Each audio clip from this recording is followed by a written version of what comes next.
Welcome to the next hour in the third party summit here today. Of course, I am not Sabby Sabs. I don't have bangs as quite as good as hers, but I am here to cover for her just for the first hour. I will be your substitute teacher for today, so it's good to see you all. I am joined by Stef, who is also part of the Jimmy Dore Show, and I'm just really happy to meet you. I've heard many good things about you, and so it is good to meet you today. They're not true.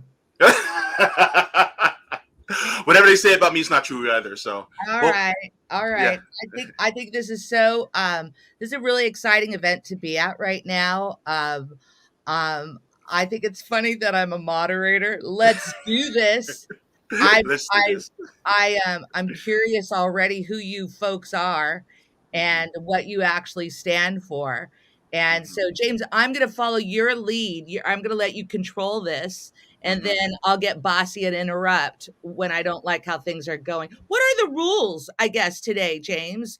Like, how are we going to conduct this? Give me, I'm a pothead. I used to be a public school teacher for over 20 years, and I just want to keep it. This is my weekend, and let's do this. But James, I'll follow your lead. How do we want this to go down today? How's it going to work? It's going to go down basically in puff puff pass order. Okay, so we're basically going to do, and from what I can tell, is clockwise order, and we're going to be asking different questions.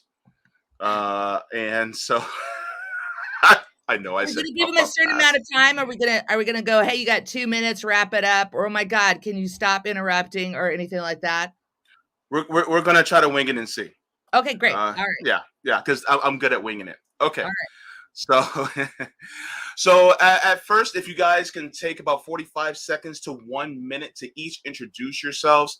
I know some of you have been on a little bit earlier, but this is going to be covering some different subjects, and also we have some other people who are just now joining us, and they may have not seen you earlier during the summit. So we can start off with Mitch. If you can introduce yourself and where are you running?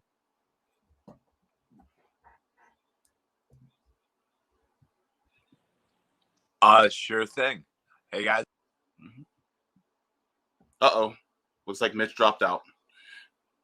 Okay. When Mitch comes back, then we'll go back to him. Jose, if you can start off and tell us your who you are, your party that you are running with, and where are you running? Sure, yeah, I'd be happy to. So, yeah, my name is Jose Cortez. I'm running in the California's U.S. House of Representatives District 51, which represents most of central, eastern San Diego, and then parts of like northeastern San Diego. So I'm running with the Peace and Freedom Party here in the state of California, which is the only socialist political party that has ballot access. I'm also a member of the Party for Socialism and Liberation, here in San Diego, California. So we're really excited to be here talking to people about socialism and our campaign. Okay, great. Now back to you, Mitch. I know you fell out just for a second, but if you can give us that information, who are you, where are you running, and what party affiliation? Of course. My name is Mitch Davila. I am from the great city of Chicago, Illinois, and I am running out of Illinois 1 as a member of the United States Pirate Party. Okay, thank you so much. Terrence, if you can give us the same answers, please. Sure. So it's great to be with you both. It's very nice to meet you, James and Steph, and it's good to see Ethan and Mitch again, and to meet John and Jose. This is awesome. So my name is Terrence Cudney. I'm running for state senate in Massachusetts. My district is called the 1st Essex and Middlesex District. So I'm on the North Shore of Massachusetts in a little city called Gloucester. So glad to be here with you. All right. Thank you so much. John? Hi, how's everybody doing? I really appreciate the opportunity you guys talking with me today. My name is John Keating. I'm a Green Party candidate for the Illinois 13th District, born and raised in Springfield, Illinois. Okay, thank you so much. And Ethan? Howdy, y'all. Good to be back. My name is Ethan Osborne, U.S. House of Representative, Congress. I'm on the ballot as an independent, Kentucky District 4. I'm a member of the Pirate Party. I'm honestly a member of a lot of parties. I'm active in my local DSA and numerous others. But being in Kentucky, there's, as far as progressive third parties, there's not much there. So I'll work with whatever I can. I got you. Thank you so much. Thank you. Thank you so much. And I am JB. I like long walks on the beach, and I ate an edible, and I was high off for 24 hours. Okay, so now we got that out of the way. Just trying to break the ice, people. First of all, one of the things that I actually want to start off with is on the subject of minimum wage. As far as we know, for at least the last decade, the minimum wage has been set at $7.25 an hour federally.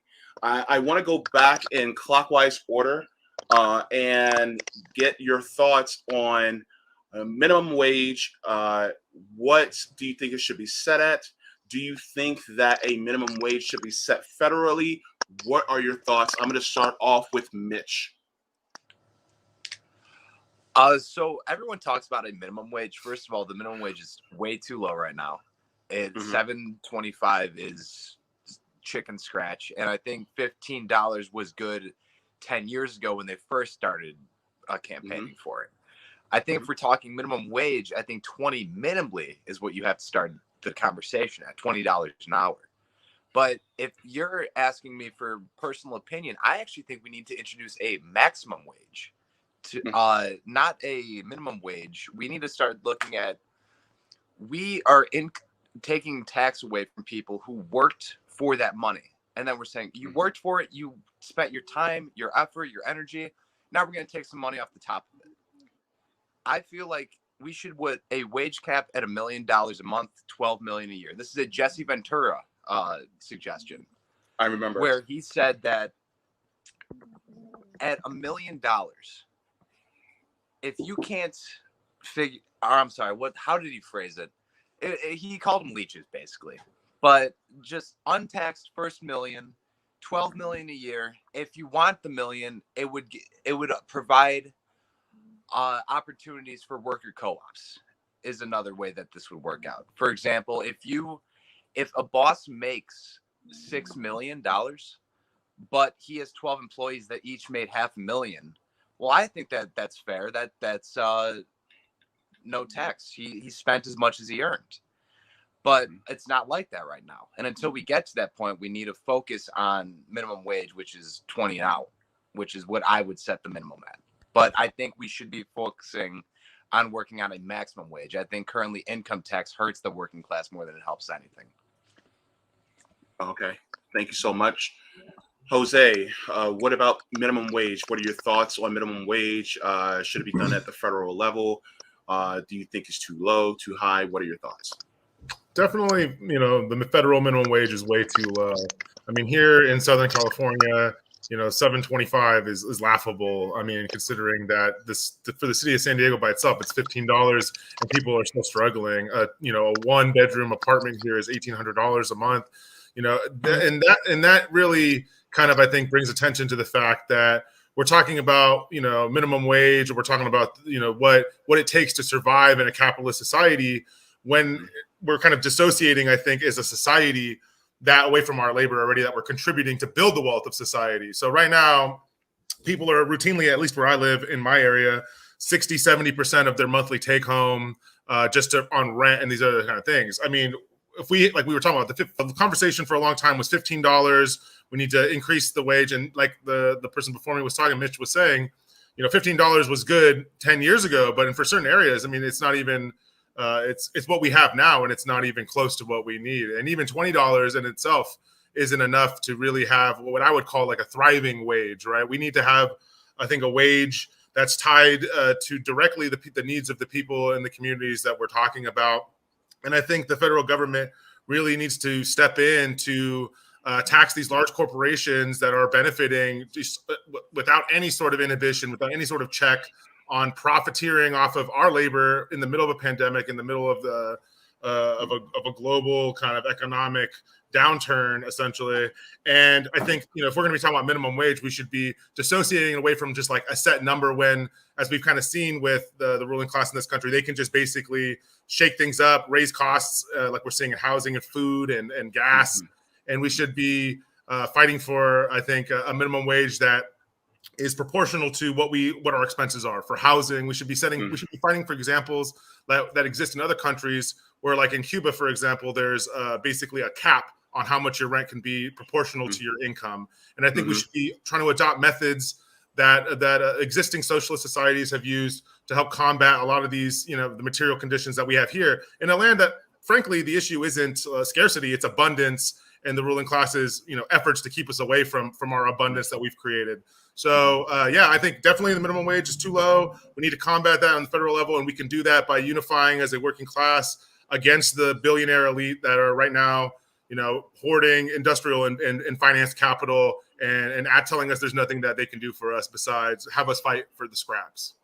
So it sounds like you're talking about more of like a proportional wage instead of a minimum wage. Proportional wage meaning that instead of it being too low, is that too much of our expenses take up too much, like our housing expenses take up too much of what we spend on average. I guess that's what you're getting at. In an ideal socialist society, right? In a capitalist society that we're living under now, yes, the struggle for reform is for, a higher wage. And I would say that wage should be tied not to the kind of concept we've heard about minimums, right? Which kind of implies like eating, the bare minimum, living in the bare minimum. We should be shooting for a thriving wage, not just a survival wage. And I think, that looks different based on, I guess, just where you're at. But I think that's a conversation that needs to be brought up more. It's not just how do people just survive, but how are we getting people to be in the conditions to create art, create all the things that create a healthy society. All right. Thank you so much. Terrence, please. Sure. So I think, correct me if I'm wrong here, I think I'm the only one on the panel that's running for state office, not federal office. So my perspective might be more sort of gauged towards my state than towards the federal. And I'm happy to talk about federal if you like, but that's not the office that I'm running for. But so to speak to what's going on in Massachusetts, my general view is that we need to absolutely put our minimum wage increases on a track to match up to labor productivity. Labor productivity in this country is around $24 to $25 an hour, depending on who you cite. And I think that we have that's what the goal. That's like where we should be in the short term, at least, looking to get to. And so right now in Massachusetts, this might sound like a big number to some of the folks on the panel, but right now in the state of Massachusetts, the minimum wage is $14.25 an hour. But if you look at our housing costs and our education costs, that's nowhere near enough. And I think absolutely at the outset, we should be looking to, especially for big corporations, to the starting number should be $20 an hour, and should be likely, like I said, moving in the direction as quickly as possible of getting to labor productivity. I think for small businesses, you have to be a little bit more conscientious about how you grow those small businesses to support that. And I think that actually the state government, something I've been thinking a lot about lately, is the idea of the state government subsidizing minimum wage at a proper level for small businesses that can't afford to do it on their own. And so I think I'll leave it kind of there to start. I think we absolutely need to aggressively move in this direction. And so I focus on this idea of matching it up to labor productivity and getting us there as quickly as possible. But the proportional wage that Jose brings up is also really interesting. So I'm going to have to look more into that as well. All right, John, next about minimum wage. This is something that's actually likely going to come up quite a bit throughout my campaign, as the leading Democrat right now in the race negotiated Illinois' graduated $15 minimum wage. And that's something that the Democrats here in Illinois have just pounded on, that's a success that they've had, but it's a graduated minimum wage and it doesn't get there until 2025. And right now we're at $12 an hour. So across the state, you have people who are still below a living wage.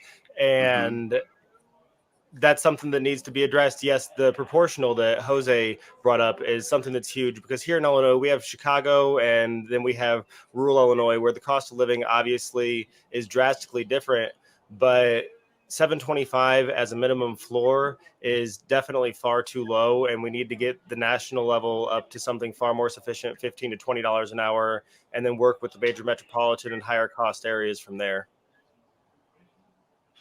Okay, thank you so much. And to Ethan.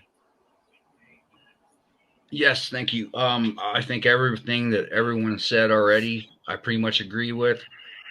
I used to live in California for almost 10 years. I lived in the Shasta area, which it's a lot cheaper up there than SoCal. But I didn't realize that the minimum wage you said is still $7 something an hour. And $7.25. Wow. That's federally. Yeah, that's mind blowing. But yeah, it needs to be raised to at least 20. To be livable, to match, the time, to be proportional. I mean, 15 is, like you said, was good 10 years ago.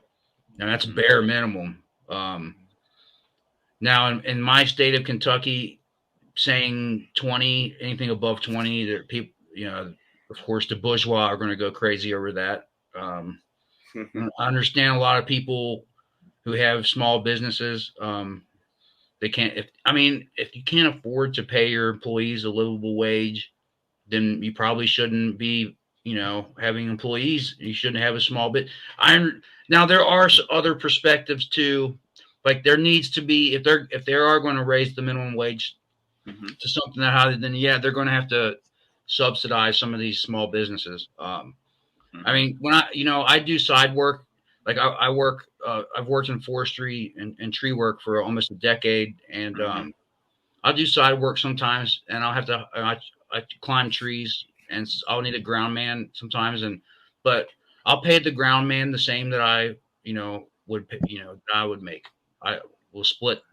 Like a lot of people, the climber, it is a little more dangerous, but being on the ground is very dangerous too. It's a very dangerous job if anyone's familiar with forestry, but and it actually is one of the most dangerous job and in the U.S. and it's doesn't have any union representation hardly unless you're working around power lines or unless you're wildland firefighting. And same with agricultural and forestry workers need to be unionized. And I also work for a union too. I work for the AFL-CIO in the wintertime. And so unionization and syndicalization is very important to me, and because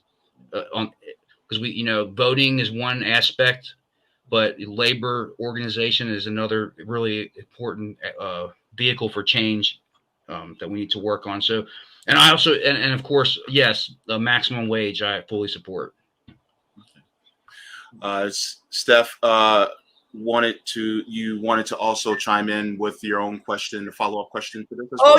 Oh yeah, gentlemen, I have a question. I have a lot to say to each of you at some point. I don't know, on the air, off the air. But I'm going to just make one recommendation because I got to say this. Here's a recommendation, gentlemen, that you make sure whatever is behind you when you go on different shows, show like a poster of what you're running for or anything so people can connect with you faster. Just a recommendation about what you should do. Okay, now here's my question. We're talking about the minimum wage earlier. I live in the state of California. I grew up in California. I cannot believe the degree of homelessness that I've seen. And I don't know what your experience is or what influence that you want to be able to solve this problem. So, gentlemen, we have a serious issue of homelessness here in the state of California. I believe in the United States, we're seeing just such a devastating degree of poverty. How will you use your position of influence to change that? And we're just you know what? Let's start with Mitch. Hey, Mitch, how's it going, amigo? Let's go with Mitch. So far, so good. Well, I mentioned earlier that I was a Georgist, and I believe that land is a rightful thing for all men and women. I feel all people have the right to access to land, and I believe housing is a human right. And I think that implementing a land value tax and getting land telling people if you're going to own land, you have to pay everyone. You have to pay for using that land, the value of the land that you are using, and you're using up all this land. During the 2020 pandemic, Bill Gates became the largest owner of farmland in the United States. He'd be paying for all that land he is taking up right now. And when we're talking about homelessness specifically, I believe the number, you said you're from California. I think the number of homeless people that live in San Francisco, I believe 50% of them are from San Francisco, like grew up in San Francisco public schooling. So we're talking about, it's not like homelessness is, oh, well, they're going to Florida and California because the weather's nice. No, they're from there. And that the system is failing around them. We need public housing. We need multifamily housing. We need land value tax. We need to abolish landlordship. We need to make sure that every citizen has a home that they can call their home.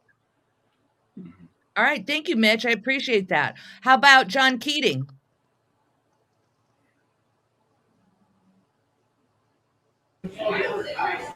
Hello. How you doing, Steph? I'm great, John. So that's something that we, homelessness is something that we've worked on heavily locally here in Springfield, Illinois. And one of the things that we've been modeling after is Rockford, Illinois is the first community in the country to have functionally eliminated homelessness or chronic homelessness. So they'll have temporary housing insecurity, but they have functionally eliminated the long-term by using mostly existing federal programs. And what we're seeing is that there are programs targeted for veterans who make up a huge portion of the homeless population. There's youth targeted programs. There are programs targeted for women. And if you attack each group separately and you work through these, you can generally find funding that a lot of areas aren't using that's already there. Obviously, we drastically need to expand funding for getting people into long-term housing, and we need to take the barriers off the existing shelters and facilities that we have now. Low barrier housing is one of the hardest things to come by, and it's one of the most important to getting people in the first steps to get them off the street. John, remind me of the place again that eliminated the homeless problem. What was the city that you mentioned? Rockford, Illinois has functionally eliminated chronic homelessness. That's amazing. And I think what's appealing about that, and Ethan, you're going to be next, just so you know, what's appealing, John, is that there's actually a model out there that we don't have to reinvent things, that, understanding that one city is able to do that. Fantastic. Yes. I'm interested in reading more about that. Thank you. Ethan, do you have any kind of, policy that you'd like to share? Or Sure. This is something that's, personal to me because I was unhoused for almost 5-6 years. And that was when I lived in California. I lived in Redding, in the Redding area, and it's a small town, but the homelessness up there is out of control. Luckily, I have my truck. I was able to live in my truck, but still, it's still unhoused. And no one should be homeless. It is a human right to have shelter. It's a basic human necessity, just like food and water. So just like food and water, shelter, food, water, and shelter shouldn't be an issue to provide these for people. And it's not, so when you compare homelessness in California to homelessness in Kentucky, it's a little different because in California, it's out way more out in the open. And in Kentucky, it's a problem too, but they push it to the margins and they really brutalize homeless people here. Like they just locally in a city where my opponent, the Republican that I'm running against, near where he lives, they had a homeless camp. They just went in and razed it and burned it all down and offered no explanation for it. That's how they treat the homeless people here. We have more of a rural poverty issue in Kentucky that it's not really as well documented or seen because of, being rural communities. These people, they're not necessarily without shelter, but they're living in ramshackle, conditions, and particularly in the Appalachian region. I'm in northern Kentucky. I'm in, near Cincinnati, Ohio, right across the river. So I'm in the urban center of my congressional district. And, but there's homeless issues here too. But the rural poverty of Appalachia, it's one of the most poorest region in the entire country. And the politicians here they do nothing to help it. And there's a lot of things they could do. That we have how many Walmart supercenters that are abandoned could be providing shelter for people. It shouldn't be this hard or this complicated to provide shelter for our citizens, and that's a big deal to me. There's also there's other aspects that are intertwined here, including criminal justice reform and mental health issues, because a lot of homeless people have untreated mental health issues, and that's why they're homeless. And there's a lot, and then back to California in the Redding area, one of their issues with homelessness is they bring all these newly released inmates from the surrounding prisons like Susanville and Pelican Bay, and they just drop them all there because that's the nearest city, and they don't provide them resources to reintegrate society. They just dump them there, and it's just a massive problem. So with my personal experience, had I had the access to the mental health care that I needed at the time, yes, it would have saved me from getting in trouble with the law. It would have saved me from being unhoused. So that just my own experience, my own life experience with the whole issue. Ethan, that's very powerful. Thank you very much. I really appreciate you sharing that. Let's go to Terrence, and then we'll conclude with Jose on this. Terrence? Yeah, I have to agree with Steph. What Ethan had to say there is incredibly powerful. So thank you for sharing, Ethan. I just want to tie it back to the last question about minimum wage. When we look at these issues, we can't look at them in a vacuum. So when I talk about wanting to have a minimum wage at a certain level, I'm also thinking, well, we also need to bring the price of housing down. And I'm actually part of a small new affordable housing group in Gloucester. We actually don't have a name yet, so I can't point to it. Right. But we're really concerned on the way we talk about it in the group is affordable housing with a capital A. It's basically, for those who don't know, when you talk about affordable housing, it's usually measured as like a percentage of the average income in the area.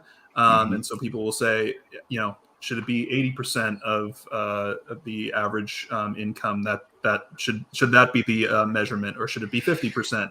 And the fact is, when you have areas that are that have such income inequality as we have in my area, that means that you're throwing a lot of people out of housing that they would normally be able to afford. So when we talk about affordable housing with a capital A, we really need to talk about making it affordable for everyone. And we're actually a big sort of tourism town on the North Shore, for those of you who don't know about Gloucester. And so we get a lot of folks in here. But if we don't have workers that can afford to, fill the restaurants and live near where they work, then that tourism is going to dry up, and we're going to have a real economic issue. So suffice it to say that affordable housing is a huge issue to me. And another thing that I'm thinking about and sort of trying to bring to the group is the idea that we have a lot of vacant housing in Gloucester, in part because people can't afford it. And to me, the fact that those vacant houses are vacant is criminal, and they should be filled with folks who can't currently afford housing. And Ethan was also alluding to something that I think which is really important for those who are housing insecure or unhoused and have untreated mental health issues. We absolutely need to support supportive services for affordable housing for people as well. So I'll leave it at that for now. Terrence, that's great. Thank you so much. How about you, Jose? Yeah. So the issue of housing is incredibly central to what's happening here in the 51st Congressional District. Southern California, nationwide has just a really bad rap as kind of what the housing situation is. Like a lot of people were mentioning that there's this idea that the people who are houseless here are like from out of town, that they're not, that there's not like a housing issue, that people just come to to be houseless here because of the weather. But a lot of what everybody was saying is very true, that the people who are houseless here grew up here. And a lot of people, it's the unseen people the people who are couch surfing, who are having to live 2 or 3 families to a 2-bedroom apartment, that don't get counted in these discussions about houselessness. And it's very much by design. So our solution as a campaign and as socialists is that the idea of housing being this for-profit commodity that can be owned by large corporations, like what we see here in my hometown of El Cajon, where Blackstone just went in and bought an entire neighborhood. Basically, they just buy up these neighborhoods. They start jacking up the rents. We saw rent increases up to 20% just here in San Diego over the last year. San Diego just actually recently surpassed San Francisco as the most basically cost ineffective place in California to live. And we're seeing more and more people, including elderly people, living on fixed incomes, like pensions, being pushed out into the streets. And when we talk about affordable housing here locally, usually what that means is we'll convert an old Motel 6 or something like that into housing that will turn 10% of the units into affordable, and then the rest will be market rate, and we're going to give the developer a huge kickback. It's like a shameless money grab that parrots the language of progressivism, but because the vehicles of power are in the hands of the same people profiting off of our exploitation, namely local government officials and their kind of federal allies that are making huge profits and getting large donations from lobbying corporations representing real estate developers and corporate landlords, it's not surprising that any sort of solution that we're offered under the system is one that is just enriching the same people that are profiting off of it. So our solution as socialists is that we need a nationwide movement to not only cancel the rents and mortgages that have already accrued during this ongoing pandemic, but to guarantee housing as a constitutional right, because there's no guarantee. Right now, people have the right to life, liberty, and the pursuit of happiness, whatever that means. But that doesn't mean anything to me if you don't have housing, healthcare, education, childcare, the things that make a person actually have the material basis for a high quality of life. So we need to not just fight for developers to give us a larger piece of the pie. We need to fight for a nationwide movement to eliminate corporate landlordism and this kind of for-profit landlordism. Here in San Diego, a big chunk of that is people wanting turnkey operations, wanting to basically operate Airbnbs, non-union like hotel rentals, basically is what they want. And a lot of this housing is sitting empty, like what Terence was saying. It's a crime for housing to be sitting empty while police are carrying out raids on housing encampments here in the riverbeds of Southern California. So we're fighting. We need it can't be just a local campaign. It has to be a national one, uniting, because whether you live in Southern California or like the comrade was saying, you live in Appalachia or you live in or Appalachia or you live in the Pacific Northwest, we're all facing a housing struggle based on basically for-profit landlordism, this like beating war drum that like is draining all of our tax money so that it can go directly in the pockets of warlords and millionaires and billionaires. The only way we're going to come out of this is a nationwide movement and fighting for housing as a guaranteed human right, as a constitutional right, even using language that a lot of American people now can kind of get behind. Like what Steph was saying, we don't need to reinvent the wheel. We can use the language that the system tries to parrot as like, oh yeah, we're so democratic. Look, we have a constitution that needs to be upheld or whatever. It's like, well, how about including housing or healthcare or any of these major things that like people are overwhelmingly in the majority in favor of. So we're when we talk to people, that's what they're saying, and that's what we're running on. Oh, Jose, thank you so much. James, next question for the group. All right. So I'm going to shake this up a little bit. I know I had an order here, but I'm actually going to go out of order because I'm JB and that's what I do. So we're going to go to, because it's kind of interrelated, we're going to go to income inequality. Right. Because income inequality is closely related to housing. And just to let you guys know, I have been housing insecure. I didn't even know what it's like to be housing insecure as a child. And so this is directly tied to income inequality. What we see throughout the entirety of the United States, we see how it affects, we see all, the primary villains, so to speak. Even one of them actually looks like a villain. Hello, Lex Luthor. But your thoughts on curtailing income inequality And what methods do you think are a viable means to do this? And this kind of goes into a little bit about talking about capitalism too. So if we can start off with Mitch again, if you can go to that, and then after that, we'll be going straight to John. Absolutely.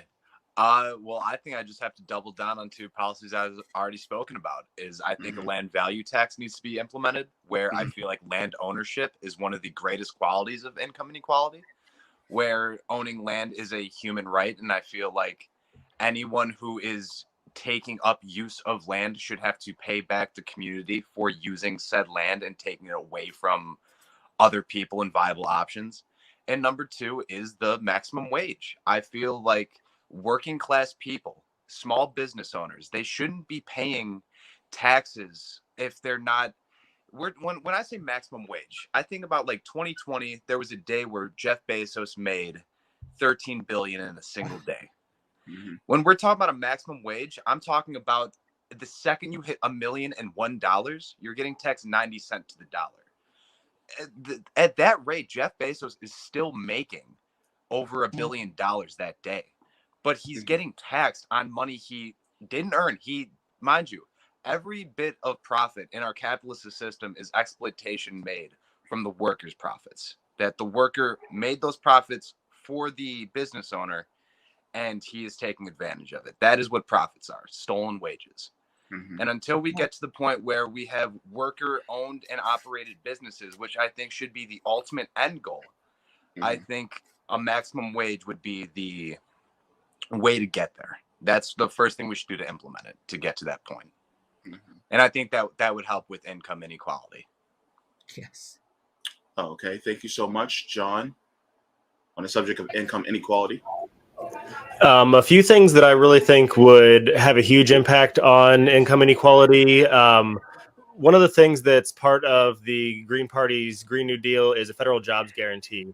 And ensuring that all Americans have a job that are able to work is going to drive up the median wage. And then couple that with a negative income tax. A lot of folks like a UBI, but I prefer a negative income tax to bring folks up to the median. That way we're not also giving money to folks who have no issue and are those who are contributing to the inequity. But it's really simple. And I think those are two things that are going to have a huge driving impact. Okay, thank you so much, Ethan. And then we're going to go to Terrence. Sure. Oh, hang on. I'm sorry, John. Oh, you had something else to say? Oh, I was just saying I'm moving to somewhere quieter. I'll be right back. Okay, all right. Okay. All right. Now, Ethan, your thoughts on income inequality and what you would do. Yeah. First, Steph, thanks for the advice on the background. I'm literally in a closet that I converted into an office. Honestly, your audio is great. Your video is great. It's just when you have such heart, Ethan, I want to honor your heart. And I want, people to see who you are and see your name there and what you stand for. So you're right on target, buddy. Thank you. But back to the income inequality. Something else that is crucial to this is busting up corporate monopolies. And also, like we talked about, the maximum wage, and UBI is it also an option for that? The specifics of that are, to be debated, but I think those are probably the top three things on my ideas that I would have for addressing income inequality, because we have the Walton family owning more wealth than almost the entire, not almost the entire working class of the U.S. If I'm not mistaken, what is it? 20% of Americans, the wealthiest 20% own 84% of the wealth. If I'm not mistaken, if this graph is correct, but yeah. So a maximum wage would affect these people like the Walton families and Jeff Bezos and Elon Musk, but also it's a problem of corporate monopolies and busting and stopping recognizing corporations as individuals. We have to ban that. All right, thank you so much. To you, Terrence. Sure. So, pretty simply, my platform calls for lowering taxes on the middle class and lower, as well as small businesses, and raising taxes on the wealthy and larger corporations. So, when it comes to tax revenue, which pays for everything that we do in our state, I'm running for state office, as I mentioned. This kind of stuff is just a complicated math problem.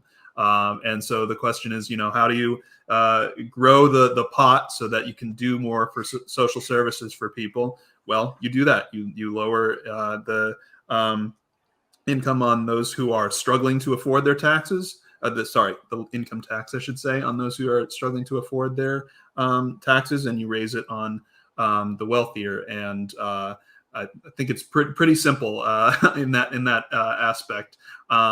The other thing that I will say is to echo a bit of what Mitch was saying. What he's getting at there, and correct me if I'm wrong, Mitch, is economic democracy.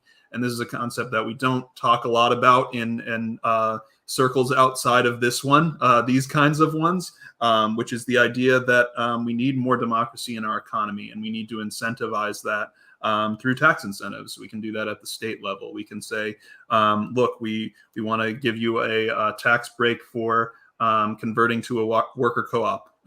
We think that that's something that is helpful to our people, and so it's something that should be done. We want to incentivize greater employee stock ownership instead of random investors owning these huge amounts of stock. Allow workers to have a say and a stake in the game for how their company performs and to benefit from that work. In addition, just employee representation on corporate boards, I think could really help to move the needle on issues like this, and helps to move forward the topic of making sure that the work that you're involved in is equitable. And so I think I'll leave it at there for now, but suffice it to say, it's kind of an education problem for my district to talk about what economic democracy is. People hear it, and they usually, from my perspective so far, seem to think, oh, that sounds interesting. I don't really know what that is. Well, we just want democracy, not just in our political system, but in our economic system and the way our economy functions. And usually people are like, oh, that sounds really interesting. I'm really interested to hear more about that and how that would work. And I think that goes a long way to getting at this income inequality problem, at least in my state. Thank you so much. Jose, let's discuss the income inequality issue and what do you think should be done about it? Oh, yeah, definitely. Income inequality is fundamentally tied to the capitalist mode of production, mean of production that the United States utilizes. It's part of what preserves the kind of reserve army of the working poor that the capitalist class can mobilize when they need to fill gaps, when there's strikes, or when there's righteous and justified actions against the actions of these big corporations. And fundamentally, we can't really, I think, address income inequality as effectively as we should without acknowledging the class kind of dynamic within this country between the working class and the ruling class, the owning class that owns the property that owns, for lack of a word, the factories, the farms, the things that produce all the wealth in this country. And a lot of this conversation that we're talking about how do we address income inequality? Well, it's like, okay, well, you win the U.S. House of Representatives, you get to take that political platform, and we're expecting these same ruling class factions of people, these oligarchs who, like, frankly, the stock market is 87% owned by the same top 10% of income earners. That's who benefit from the stock market. We're asking these people to pass legislation and ultimately uphold laws that take money from their own pockets. They're the same people that have the control over the vehicle of power. The people that have control over Congress, the people that have control over local and federal government aren't, working people. They're not made up of working class people. They're coming from a class of ruling class people with direct ties to the owner class of this country. And as socialists, our solution is we have to address that real material class contradiction, that we can't expect the people who have power, the ruling class of this country, the owner class, to basically abolish income inequality unless we have an organized and disciplined movement of people willing to fight, like what we saw in the 30s, right? And what we saw in the heyday of the American labor movement, that abolished things like child labor, that abolished things like working 12-hour days for 6 or 7 days of the week. And, income inequality, I think, can only be addressed when we've eliminated from society and eliminated from our economy the rule of the owner class and of the capitalist class as the way that our economy is structured. We can't have, I think, we could try to win, I think, certain concessions and reforms, which we should do, and which is like the whole purpose of our platform and our campaign is to go out there and organize people to demand higher wages, to demand human dignity in their workplaces. But we're not going to fundamentally, because at the end of the day, the system right now possesses the means of control. They have the police, they have the prisons, they have the media that's able to tell us it's our fault that we're not making 70,000 plus or 6 figures as media consultants or Bitcoin miners or influencers or whatever.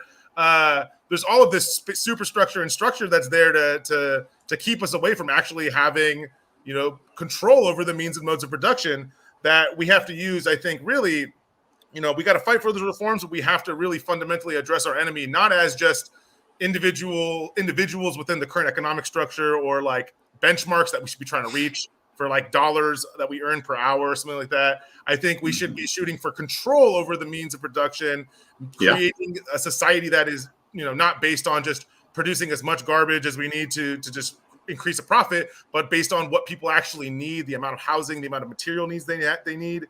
I think that ultimately needs to be our long-term goal. But in the short term, yes, we address income inequality by basically combating these large corporations, by nationalizing, frankly, things like Amazon, which frankly are built on things that we've all paid for, roads, things that we've already contributed to. I mean, Jeff Bezos didn't invent the internet. Elon Musk used basically University of California, Davis as his research facility for his Neuralink.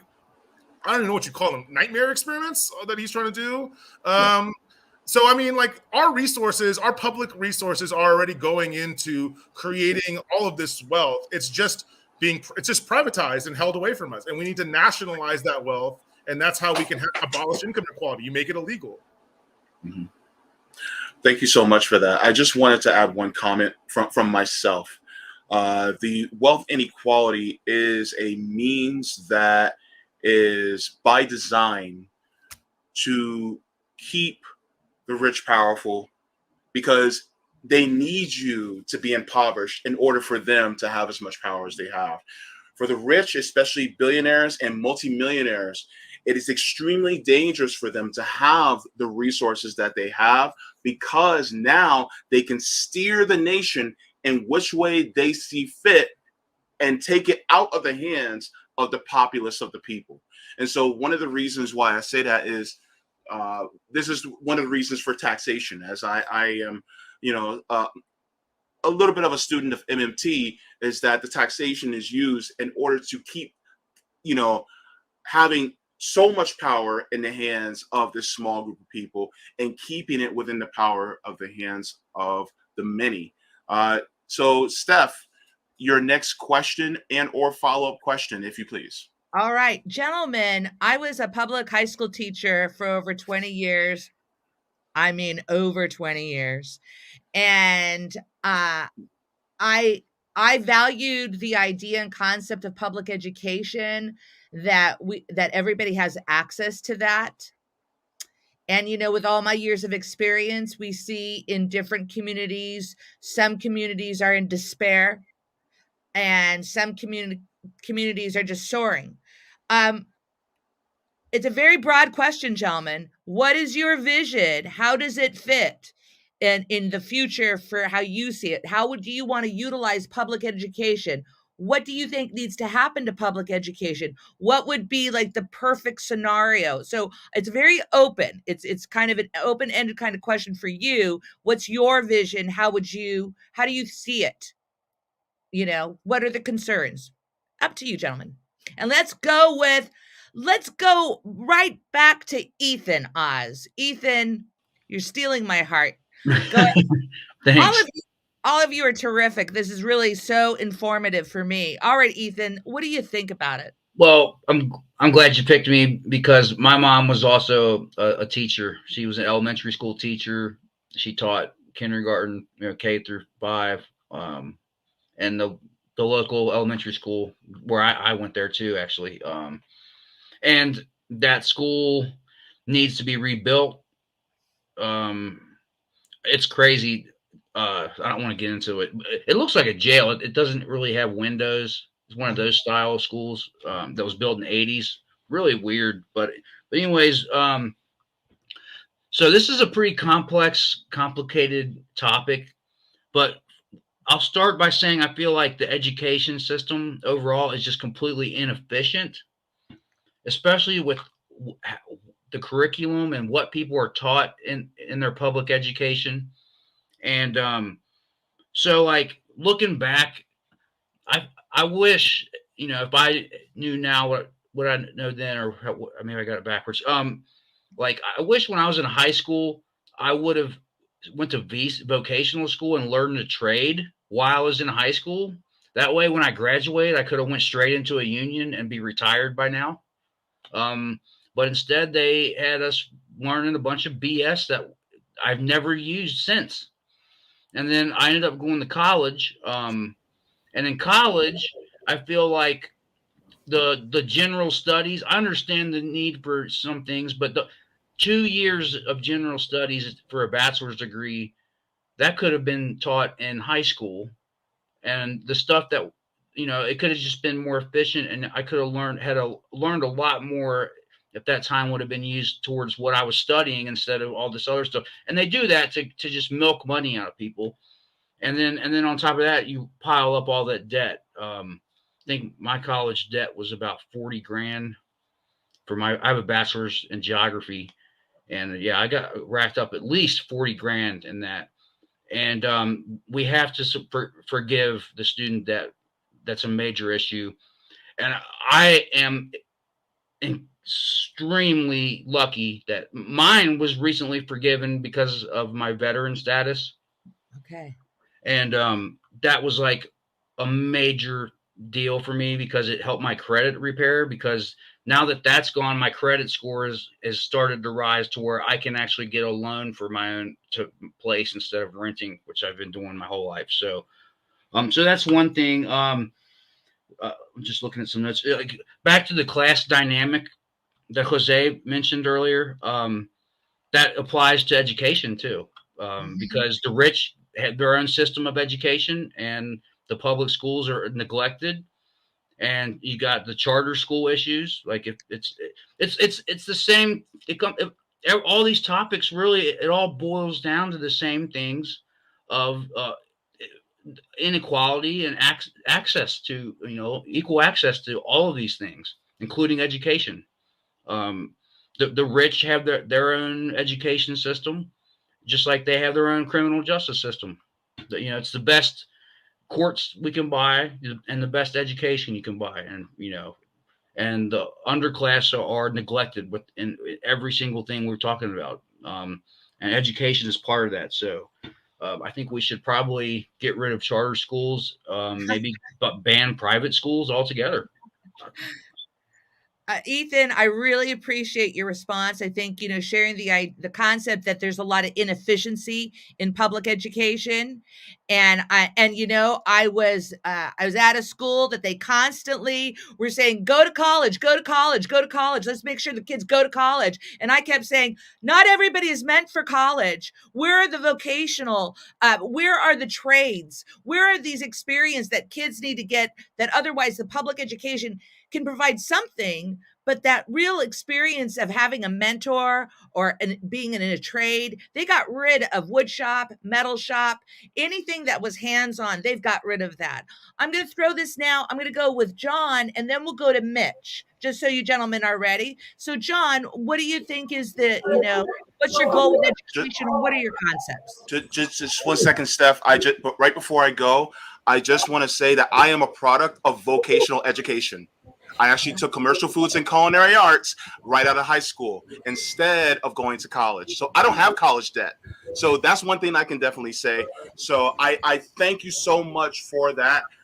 And just want to let you guys know that I am headed out. Sabby is now here. The substitute teacher is leaving. So it was so good to see you all here. And I want to you guys to continue with this amazing conversation. I'll be listening in on YouTube as well. Please make sure to give this also a like. And if you're not subscribed, what the hell are you doing? All right. Mwah! Good night, everybody. I'm out. Thank you, James. Thank you. All right, John, See we'll you, continue JB. with you. The class distinction is a massive issue. We look at our public schools and they aren't getting the resources that these folks who have access to a different system are getting. I don't think anybody here would argue that our public schools and our curriculums are designed almost entirely to stifle dissent as we're pushed towards standardized testing and the one size fits all model. I think that we're going to see if we were able to switch to a model that actually focused on interests and skills rather than teaching all of these specific things and having the prerequisites knocked off the list that folks don't have applicable to what they're going to end up doing in life, then we're going to see people who are much more developed, not just educationally, but socially by the time they're finished with high school. A huge portion after that is moving not just to publicly funded higher education, but publicly funded trade schools as well.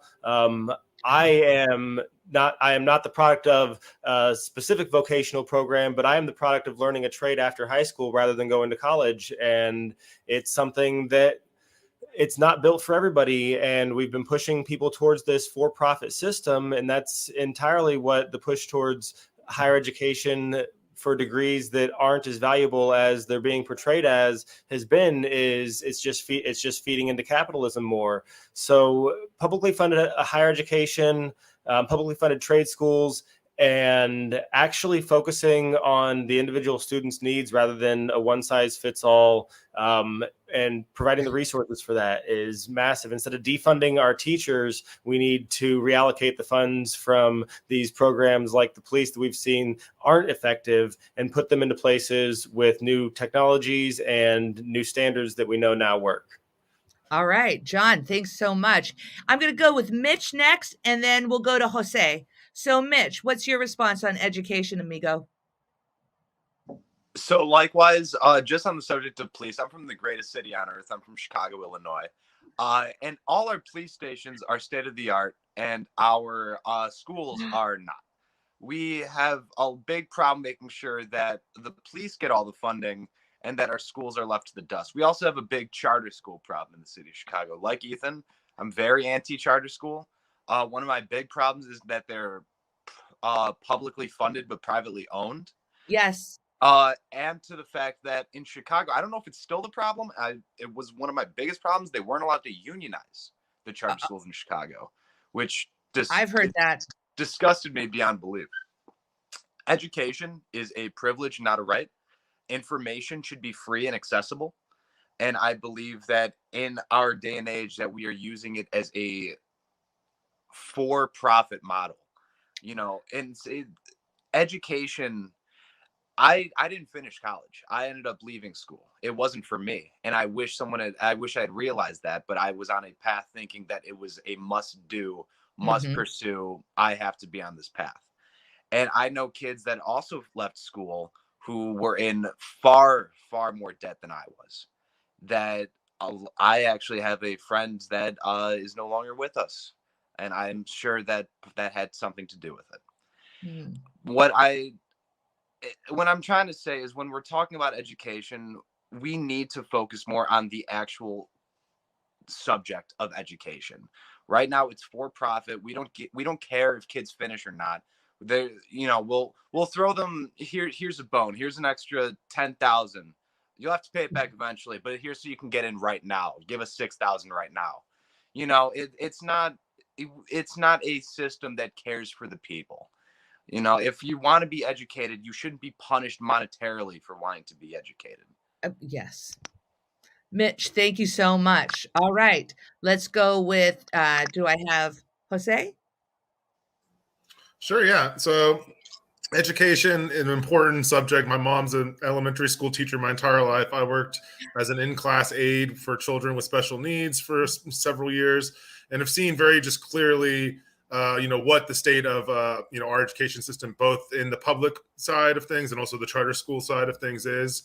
I would agree with a lot of the statements that people have said here about charter schools, that a lot of the time that they are very much intended for just siphoning outright resources from public schools, for union busting, for union breaking.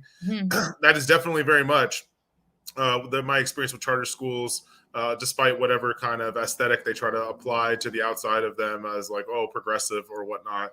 That being said, the issue of education, I think, needs to be broken into short-term, like kind of reforms, and long-term kind of goals that we need to address as a society. The short-term, goals that we should be shooting for are for just more equity and access to education, just in general. We've seen two complete kind of different sets of education that exist in this country, like the people before me have talked about. One for the wealthy, that includes subjects like the humanities, that includes subjects like art and music, that includes subjects that are broader than just the utilitarian kind of nature of what we've been told education is, which is, for most of us as workers, education is what we need to do to make money to survive. It's not necessarily even about like particularly bettering our communities, because if that was the case, there wouldn't be so many marketing and advertising people in this country getting degrees in that, instead of something more valuable and useful like environmental engineers or other kinds of things that may not necessarily be in as demand right now. So I think we need to really, really rectify that. We need to address that people in low-income areas, people that are working class people, aren't being provided an actual education that includes things beyond just the bare minimum of arithmetic, reading, comprehension to go out and work, for the ruling class. And then the long-term goal is to eliminate the for-profit nature, and we should be doing that right now in the short term too. To eliminate the for-profit nature of higher education, we should abolish all of the student debt that's accrued from now and until way before. The idea of debt being a prerequisite to education is ridiculous. It's obviously very classist because, I don't know very many people that can go out and just drop $50K to go and study to maybe go get a degree. Or the people that I do know who have degrees who are working in food service or the retail industry is ridiculous as well. You shouldn't be indebting yourself for life potentially just to go get a higher education. It makes me think of a different social system that existed even, within a lot of our families' lifetimes in the Soviet Union, where somebody was able to go and live on a collective farm like Tereshkova. Her name was, what was her name? Valentina Tereshkova, the first woman in space. She started out in a collective farm, but because education was a guaranteed right, it wasn't a for-profit system. They were able to take correspondence courses and graduate from college. They got interested in a parachuting class, basically, that was just offered because such things, leisure, was just a part of life in a social society. And they were able to basically use that to go to space, to become the first Soviet woman in space. And I think that we should be modeling our education system off of a very similar model, one that allows people not only the means to develop the infrastructure that we need to survive as humans, right? Like food production, economic production, like factories, stuff like that. We should also be offering education as a means for bettering our society through the things that oftentimes aren't prioritized in a for-profit society, like art, like music, like civil projects, like having, like in the person I was just talking about, those those parachuting courses, and just other kinds of civil society that we can have. So, obviously that's the long-term goal. Short-term, get the cops out of these schools. Yes. Actually give them funding to have, dignified classrooms and teachers, staff these classrooms with special education staff to help start addressing some of these traumas being done by this capitalist system. Those are the things we need to do in the short term, but we also need to address that we can't have dignified education under capitalism. Only socialism. I can't tell you how inspiring this conversation today has been. It gives me such hope, that you all have such heart and dignity in what your purpose is. Let's go with Terrence. Sir, let me hear what your concept is, regarding education. Sure. So first off, I have to say I deeply resonate with a lot of what I've heard from my colleagues here on the panel, with regard to public education and public college being free. I think that's something that we absolutely need to do at the federal level. In addition, eliminating student debt, I think, is hugely important. When it comes to my state, I have to admit that I'm a little bit in sort of a cogitation mode with regard to developing my education policy. and that in part comes from, to be honest, something that I think I've gotten a sense of from the panel, which is a deep sort of disillusionment with the education system as it is in our country. And that comes from some personal experience. My undergraduate degree was in international studies. And as you might imagine, most liberal arts colleges, so to speak, still have departments for this kind of study that is very neoliberal, that is very imperialist, that is very neocolonialist. And suffice it to say, I almost dropped out the semester before I was about to graduate because I came to my seminar teacher for my thesis, and basically the project that I came to it with him with, which was very sort of anti-colonialist and very sort of about returning to pre-colonial systems of governance. It became very clear that he wasn't going to have much of what I was going to say. And so I almost dropped out, and I was convinced otherwise, and I kind of stumbled through. And I was a very high performing student, I should say, but just the degree to which I was disillusioned really sort of brought me down a rung and brought me low. And to keep the story short, I had a similar thing happen when I returned to school for 2 years of graduate study in linguistics, a completely different topic. Near where I live now, a little bit of a ways away at Boston University. And again, I came forward with a topic that sort of was about kind of shaking up the status quo and thinking about issues of language in a different way. And basically they told me, we can't support that research. We're not interested in supporting that research. So come to us with a different topic. And by the way, you finished up your coursework here. In order to finish your thesis, you have to pay us more money. And I couldn't afford it.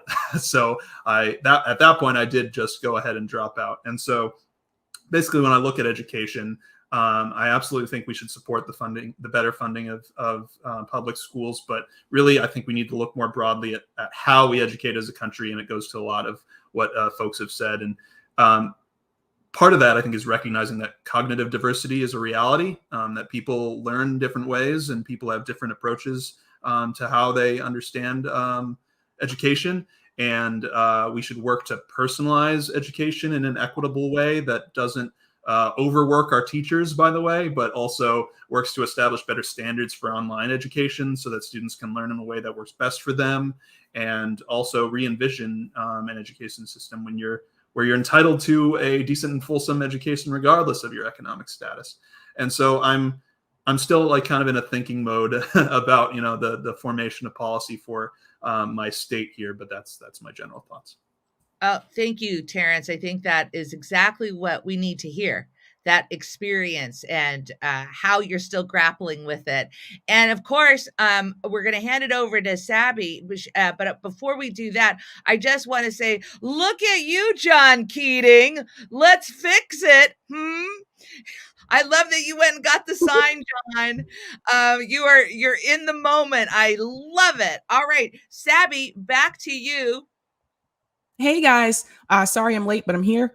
I have a lot to say about education. Terrence, both of us are in Massachusetts, and there's a lot of inequalities here when it comes to public education system here. So I'm gonna split this up into two different parts. So I was an academic advisor in higher education, and I've done it at Boston University, MIT.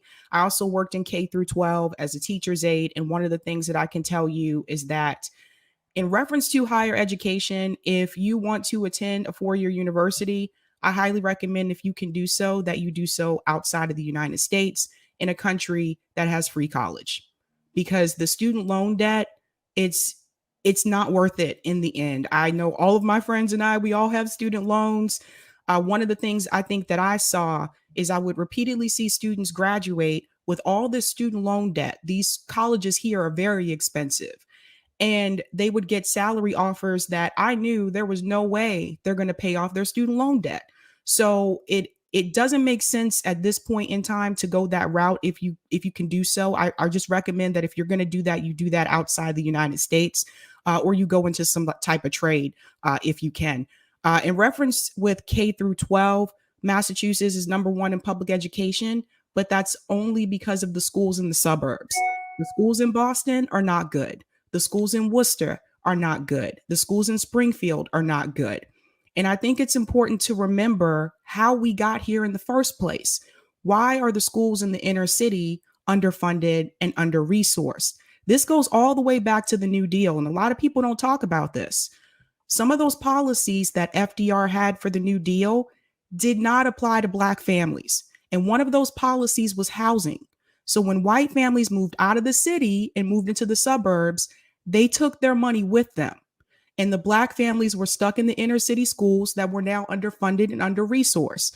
So we don't have it overtly like that today, but I can tell you here in Massachusetts, most of the families that live in Boston, that grew up in Boston, they cannot afford to move out of Boston into the suburban areas here because the houses are just incredibly expensive.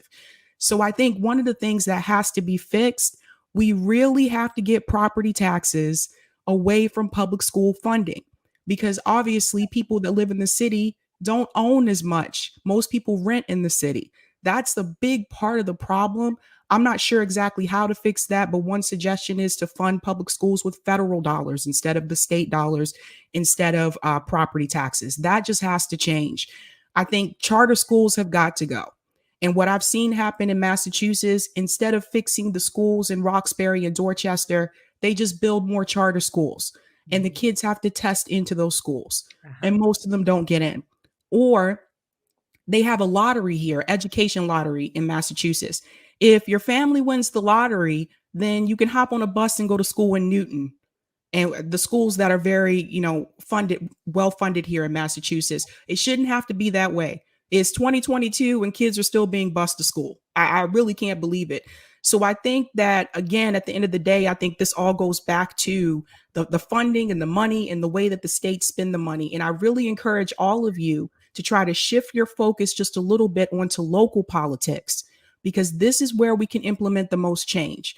Most people I talk to don't even know who their city councilor is. That doesn't make any sense because the city council controls the budget. It's important that you know who these people are. You need to know who's on the school board. So I really want people to focus more on local politics as much as possible if you can, and focus on ballot initiatives where we can actually get some of these things done and implemented. But a lot of this goes back to capitalism, and that leads me to my next question. How do you feel about capitalism in the United States? And do you feel that this is something that can be reformed, or do you feel that it needs to go away altogether? And I'll start with Jose. Oh yeah, no, I had to adjust myself in my chair right now because I was so ready for this question. Because I was just like, yeah, I mean, as I'm a socialist, I'm going to let that cat out the bag with a capital S, socialist. I'm an organizer with the Party for Socialism and Liberation. The Peace and Freedom Party is a socialist unity party here on the ballot since literally the anti-war era of the Vietnam War and the civil rights era that kind of accompanied it. So definitely anti-capitalist. I don't think in our party's position is capitalism cannot be reformed, that its very core is based upon exploitation and the extraction of wealth through the suffering of working class people, both here, but also, also something that doesn't get brought up a lot is the super exploitation of people all over the global South, whether they're in South America, Africa, Asia. Capitalism at its very core is tainted in the blood of millions, if not billions, of people to support, even the facade that people get here in this country of democracy or what have you. So our position is that we need a radical upending of the economic and social structure of this country. The only way to do so is to have a mass movement of people calling for what we all know and what polling has even shown that people already are wanting, which is guaranteed access to housing, healthcare, higher education, childcare. The majority of people support these positions already. And our position as socialists is that capitalism cannot, by its very definition, provide those for the majority of its people, and therefore it needs to be abolished and replaced with socialism, where workers' power is accountable to working class people, where the vehicle of the state is in possession of the people, where we have the ability to oppress these terrible elements within society, like the far right, that the ruling class right now doesn't doesn't have any sort of interest in actually oppressing. You can be a far-right paramilitary terrorist, I'll just say it, and it's completely legal and okay in this society. And we need to have, obviously capitalism not only, is okay with that, but is actually like premised off of that. It needs those groups of special bodies of armed men to oppress us, to maintain its power over us, since they're the minority and we're the majority of people. So yes, I'm definitely anti-capitalism and pro-socialism as the only avenue for combating climate change, for combating the housing and just economic inequality that we've been talking about. For all of essentially all of our problems that we're encountering, we can trace it back to this poisonous and tainted tree of capitalism. So we need to dig it up big time. Mm-hmm. Great. Terrence? Thank you. Yeah. So this is a bit of a big platform for me to be saying this, and I'll admit to you guys openly that there's a chance that this is the difference between me winning 55% of the vote in my district and losing with 45% of the vote. But I have to say it. I am an anti-capitalist, yeah, and that's so I have to do a lot of educating in my district about what that means to be an anti-capitalist. I don't technically identify as a socialist. I identify as a left libertarian. What that means to me is that I basically value equity, freedom, and security in equal measure, and I value them very highly. And so with that in mind, I have to do, like I said, a lot of educating of my district on, what it means to be an anti-capitalist. But the fact is, when I go out onto the streets to protest, I'm almost always protesting against some capitalist system. That's what I'm doing. And so it would be disingenuous of me to say that, I'm still a capitalist, even though it might benefit me in my race, frankly, to say that I'm a capitalist. So I'm not. And I had a conversation actually with CJ probably a week ago on his call-in show about like what it means to be a capitalist or versus an anti-capitalist, and not just in terms of the definition, but in practice, like that it means supporting that being capitalist means supporting the ceaseless accumulation and centering of capital in society. That's what it means in practice. There might be a dictionary definition, but that's what it actually means in practice. And the fact is that most people aren't looking to ceaselessly accumulate capital. Most people are looking to live a life of dignity and to just, live well and be happy with their families and that sort of thing. And they just want to be not exploited by the system. And so, like I said, a bit of a big platform for me to be saying. This is the first time that I've really said it out loud. But I think it's important to be clear about what my values are, even if it means not winning an election. Cool. Ethan? So same kind of deal here. I'm in Kentucky and running in Kentucky. So, but the truth is I'm a unionist. I work for the AFL-CIO, and I've worked for the Forest Service before, and work in forestry still. I work for right now. I'm with the private company that contracts with the Forest Service and CAL FIRE and other government agencies. So I would consider myself a syndicalist for sure and trade unionist.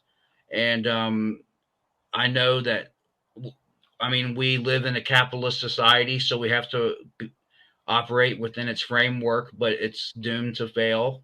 The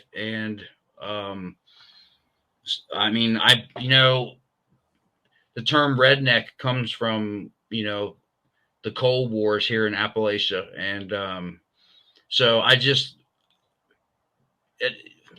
the people who live here just need to be educated.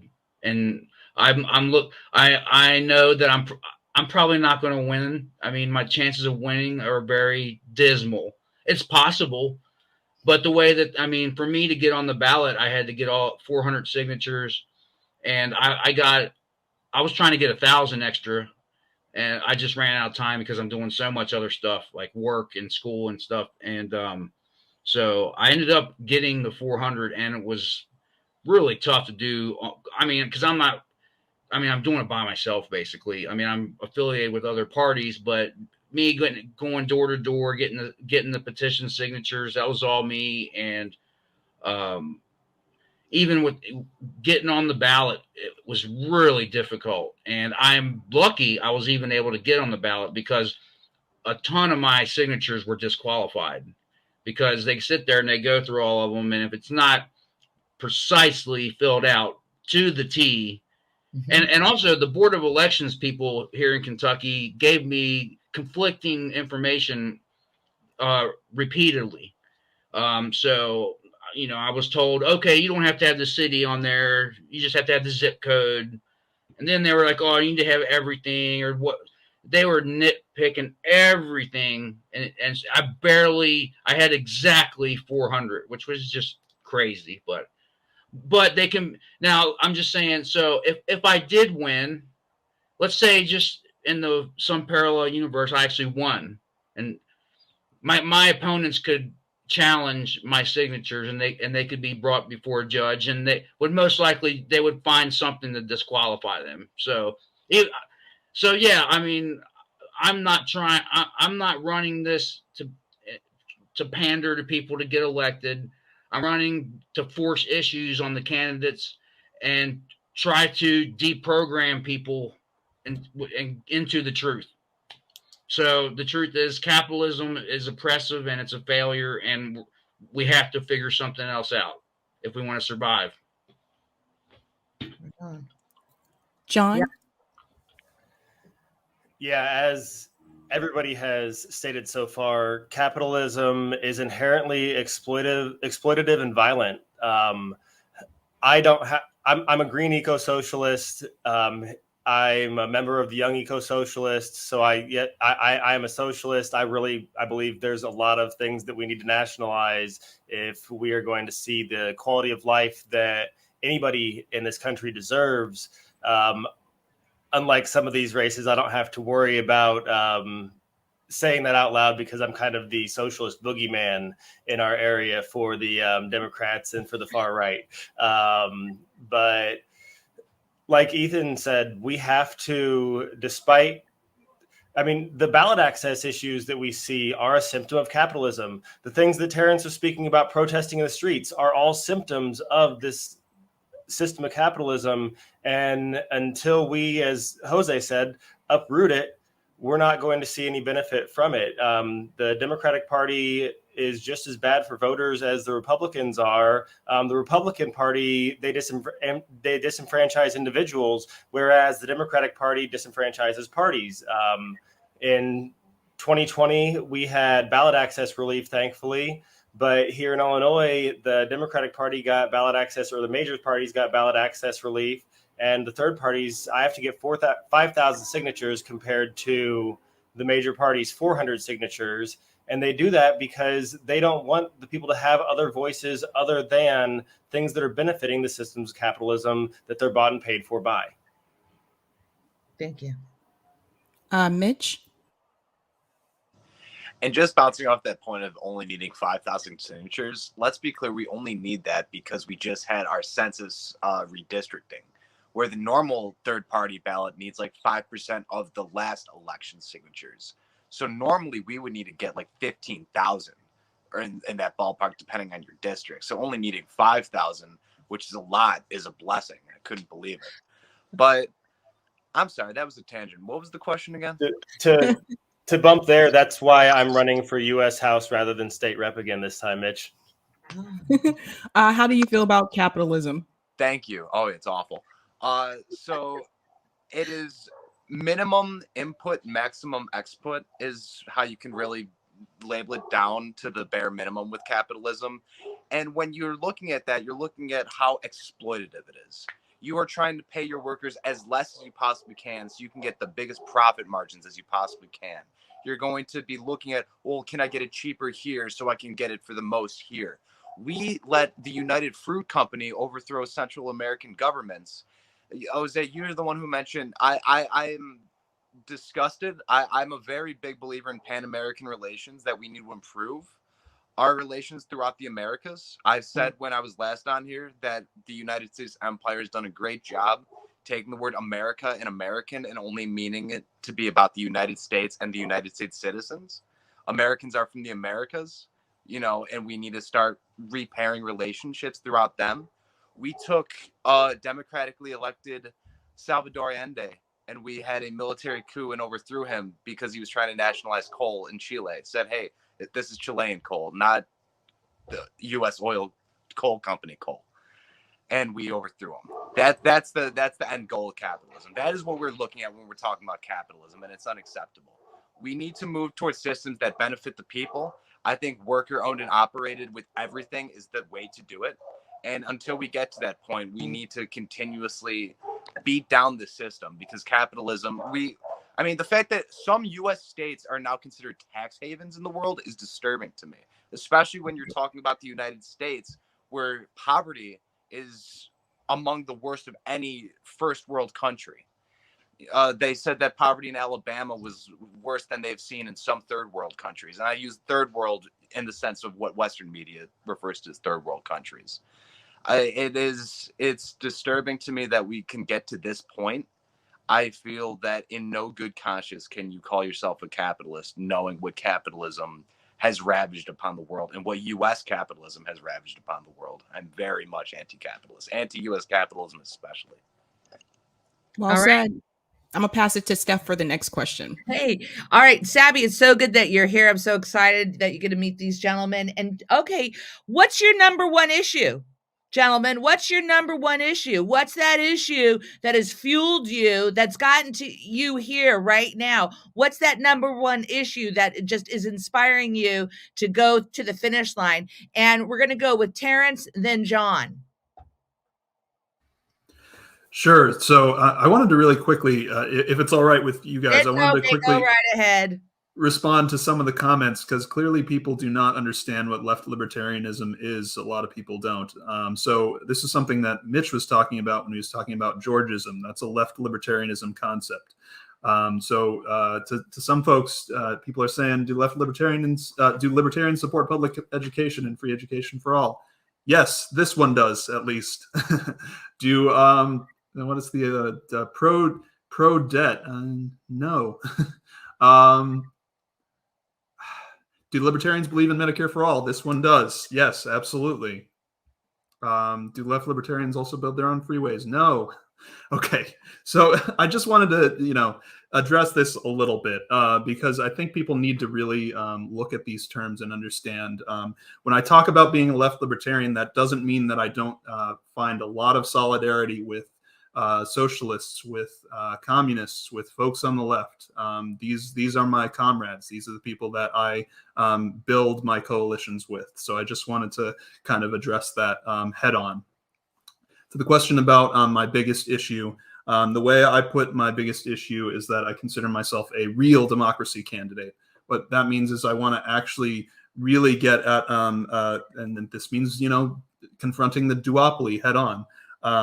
This means allowing third parties ballot access, as I'm sure everyone here would agree with, and making it easier for people to get access. This means supporting voting systems that are more properly oriented towards voter opinion, whether it's ranked choice voting or there are other systems that better represent voter opinion.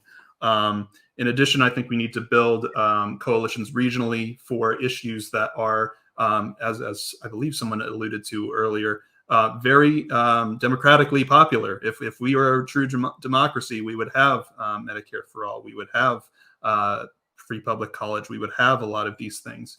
And so building coalitions across these borders that we kind of tend to isolate ourselves in when we say, oh, well, I'm in New York or I'm in Massachusetts, we have our own issues. If we were to coalition build together, we could move things forward a lot more aggressively than we are now.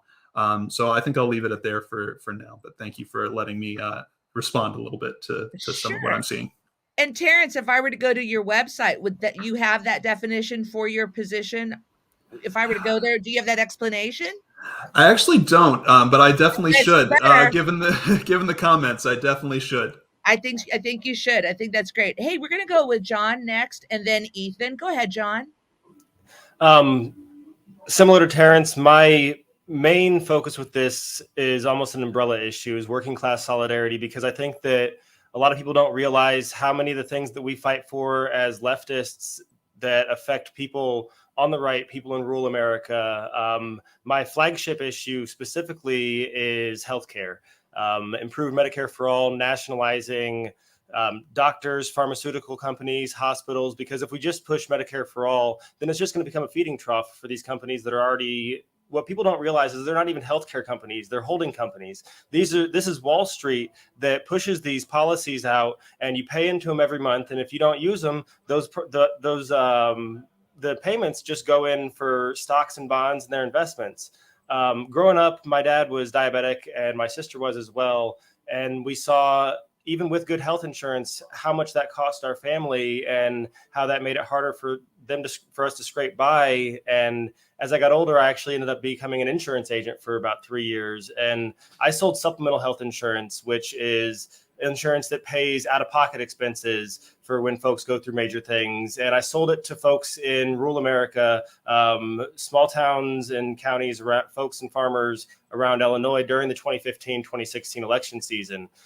So I actually saw these grievances from the folks in these communities, why they were supporting Trump going up to this, because folks don't realize that a lot of these people aren't racist. They aren't bigoted. They just don't have experience to other things. And they don't understand that it's not something that's pushing back directly against them. It's something that's going to be working for all of us. And I saw folks losing their family farm because they came down with cancer. So this farm that's been there for 150, 200 years is just gone. And that's really what drove me to be for healthcare and Medicare for all and socialized healthcare being the main flagship of my campaign. Thank you, John. Let's go with Ethan, then Mitch. So that's a really tough question to pick what's at the top of the list.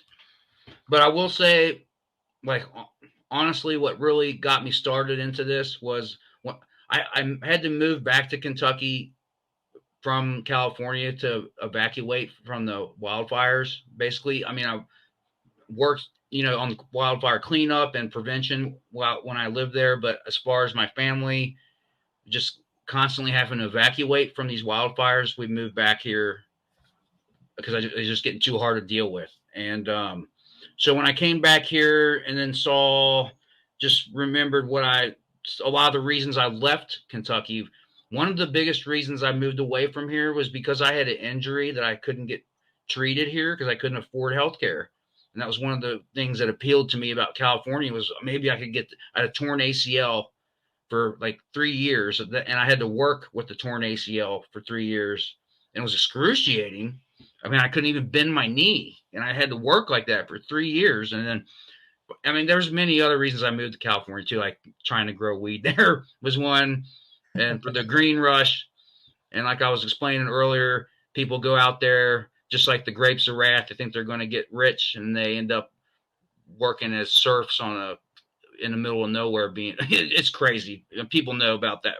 But anyway, anyways, I moved out there, had to move back, and moving back here, I'm back to Kentucky, back to Mitch McConnell, back to Rand Paul, and then my congressman, Massey. And I think they're all terrible. And so I don't even know where to start, but what I will say is they're all supported by the John Birch Society, and they're all supported by the Council for National Policy. And if you've never heard of those groups, you got to look into them. So, I mean, my Congressman Massey, he just gave a speech to the John Birch Society on their 60th anniversary, which is outrageous. No one should be in power that's supported by that. That group wants theocracy in the United States. That's what they want. They want, and they're like they thought JFK was a commie. That's how extreme they were. They wanted to assassinate JFK because they thought he was a communist. That's how far to the right they are. That's how they thought. But that's one of the biggest. And Mitch McConnell's an oligarch, He's pillaged the resources of this state since I was a baby. And I think we need to nationalize coal and take the power away from those people. And then another big deal is, of course, the gerrymandering of the districts here. It's outrageous because Massey, his supporters are just wealthy rural landowners. That's how he maintains his power. The population of, almost all the population of this congressional district lives in northern Kentucky, which is an urban center, which is basically it's connected with Cincinnati in a way. I mean, it's right there.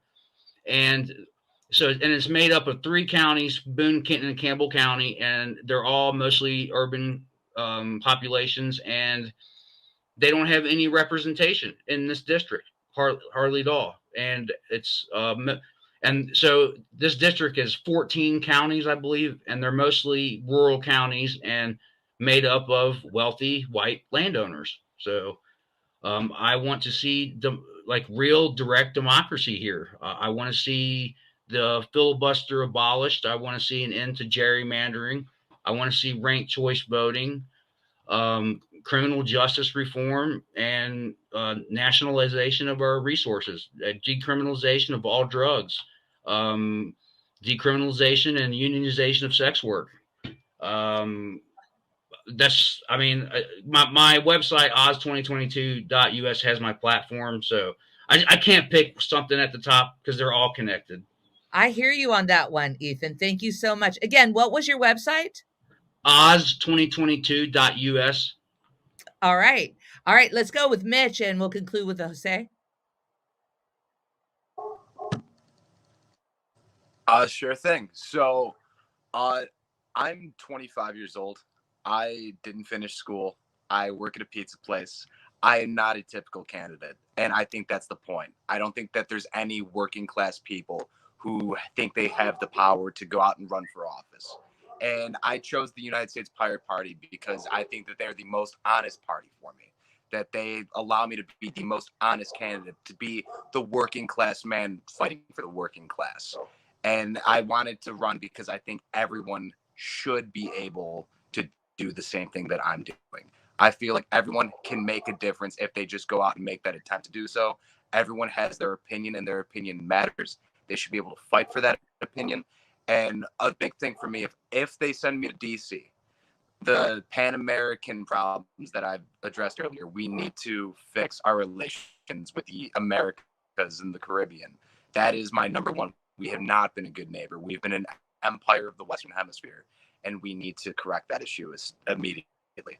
But if you ask me why I ran, it's because I shouldn't be running. They don't think I'm the type of guy that should be running, and I want more people like me to run. Yes, that is fantastic. And I think I have to. Oh, no. All right. Maybe Mitch will join us back momentarily. I'm sure he will. Let's go to Jose.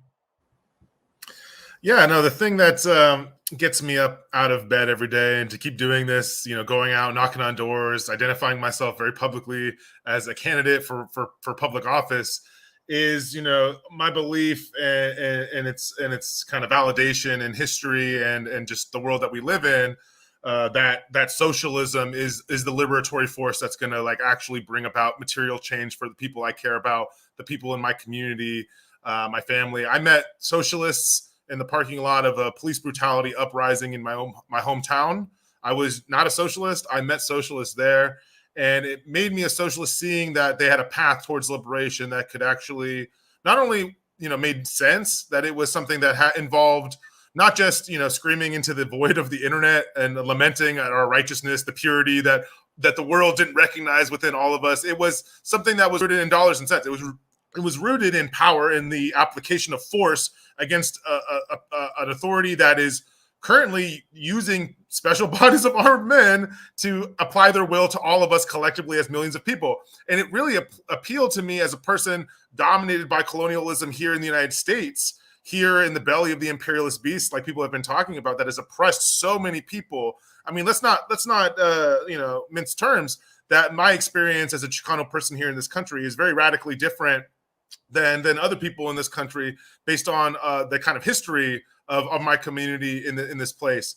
And socialism offers a path forward to true liberation, not just like symbolic or almost like almost a pandering kind of nod to representation, but an actual path forward to ownership over the economy in a way that a lot of like Chicano people have never had the opportunity. So what gets me out knocking on doors, talking to people, is the genuine belief that in order for the world to be saved from environmental catastrophe, for us to end the constant beating of war drums that the ruling class is trying to whip us up to currently, both with what we're seeing with the invasion of Ukraine, but also with the very, very profound silence that we're seeing about the the bombings and starvation of people in Yemen and Somalia. The very tactical reason that's being left out is all tied to the capitalist system we engage in, and that the only path forward materially, not just like ideologically, people wishing for what they can have, but the one that's actually liberated people that look like myself in Cuba, in Central America, in Vietnam, in the DPRK, is socialism. And that's what gets me up into the streets every day to knock on doors and to talk to people. Because when I talk to them, people don't know what socialism is. They're told it's something from, they're told to be scared of it by some billionaire media mogul or some terrible local politician that like points them in a racist or sexist or homophobic direction. But when I actually take the time, when we go out and we talk to people in the real world as workers, I work in a call center. I work 40 hours a week for basically minimum wage. When we go out and we actually talk to each other and explain what socialism is outside of these weird abstract terms or armchair socialist academic terms, people vibe with it because they vibe with housing, healthcare, education, childcare, an end to exploitation. All of those things intrinsically are within all of us because we're all experiencing that. So that's what gets me up every day, is knowing that the majority of people believe in socialism. They believe it in what we're doing. They just don't know what it's called yet. And giving them that definition is what inspires me to just continue doing this work. And that I'm just one cog. If I died tomorrow, just real shit, like real talk, excuse my language, I would, the party would replace me, because socialism is bigger than just an individual. It's it's a complete economic and political ideology that's backed by a science, an analysis of material conditions in the world. So that's what really is the central platform point of our thing, is building not only socialism in the abstract, but right here in our communities, right in the belly of the beast that's terrorizing so much of the world, and we can stop it here. All right. Once again, gentlemen, those were powerful responses. And you have such heart. Thank God. All right. Sabby, I throw it back over to you. All right. Final question for all of you. The press issue is a huge one for third-party candidates, independent candidates, even some progressive candidates actually as well. The question that I have for you is, what is your plan to tackle the press issue to get your name out? I'll go ahead and start with Terrence. Yeah, that's a tricky one, isn't it? Yeah. So I was fortunate enough to be featured in a local paper early, and that has certainly helped. Just because I'm challenging, one of the most established Republicans in my state, and it's a very Democratic state that I live in. Democratic in the capital D there, not lowercase d, of course. Yeah, so I was fortunate because I'm challenging. He's also the Senate minority leader. Because it's such a blue leaning state, so to speak. But yeah, in terms of getting press, I mean, I think it starts with independent media here. I think what the service that RBN provides, and I'm so happy and so delighted to be able to be back here again and to see you again, Sabby, and speak with you. I think, yeah, it starts with independent media. That's where it is, and I'll go anywhere and speak to anyone that's willing to listen, and so. Yeah, I think other than that, I guess I'll leave it there for now. I think independent media is very important. I think getting out into the streets and protesting is very important. The other thing that I try to do a lot of is volunteering in local communities and joining local groups, like I've done for affordable housing, like I've done for domestic violence. joining groups, and basically every way, subversive way that you can to get your name out there is the best way, as far as I found it. Kind of a fight on all fronts for the press, if you will. So I'll leave it there. Awesome. Ethan? Yeah, so again, alternative, media and stuff like that is, coming on here is great, and I really appreciate you having me, because I'm pretty much a nobody. I started out just lurking on Twitter. I honestly hate Twitter. I think it's toxic, and it's nice. It's refreshing to actually talk to people, because it's just people's, and it sucks you in too. And I found myself getting sucked in, and it's just to splintering into circular firing squads is not productive. And I wanted to add one thing, because there may be a chance I might not be able to make it to tomorrow, is one productive thing I really think we should all try to get out of this is maybe form some kind of third-party coalition that can actually pressure the other parties to listen to us more and take us more serious, because they want us all divided up and fighting each other. And I think it's just not in our interest to do that. And that's what I wanted to add. But then, as far as media stuff, coming on here, this is my first media appearance I've ever done. I do live right next to my public access studio, which I've already signed up for. I'm trying to learn how to use their equipment. And so hopefully I can utilize that to help my campaign, which is, something else that I really support is public access and funding that. And, so anyone can get in there and have a voice. I think that's really important. And reaching out to underrepresented people is my duty as a public servant. So that's what I've been trying to do. I reach out to all of the Latino community here, because they're not represented. They're demonized. The wealthy rural landowners, they demonize them, but yet they use them for their cheap labor and exploit them, and it's disgusting. So and politicians and those parties, they don't reach out to them, because they assume, oh, well, they're probably not even citizens. Wrong. That's such a racist thing to think. And I'm very multicultural myself, so it's easy for me to be an emissary between different groups. And I use my church. I'm a Unitarian Universalist, and it's you can be whatever religion you want and go to this church. Can be an atheist or a Buddhist or a Hindu, or anyone's welcome in a Unitarian church. So it's a great place to network politically too. Reaching out to the local mosque here. They're another group that gets demonized, and they're not representative. And the Democrats and Republicans don't care about them here, and they don't pay any attention to them. Reaching out to the poor working class, the underclass, and just trying to get Amazon to unionize here, because Amazon has set up shop here in Kentucky, and it's a major hub, and they need to unionize. And that's something I'm working on fighting for during my campaign. I mean, I have a lot going on. I'm doing this, I'm, like I said, I work and doing this recertification of wildfire stuff is really, and I have to get back in shape after being on the couch for the past year. Just a lot of things going on, but I'm just doing this. I feel like I should.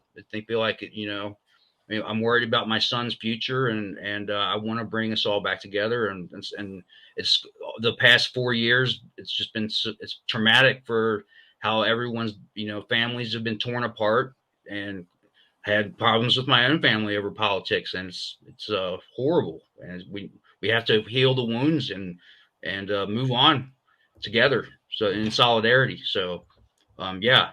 And I'm just really grateful for you to have me here, because I probably won't be able to make it tomorrow. So thank you. Well, we're lucky that you're here today too, Ethan. Thank you.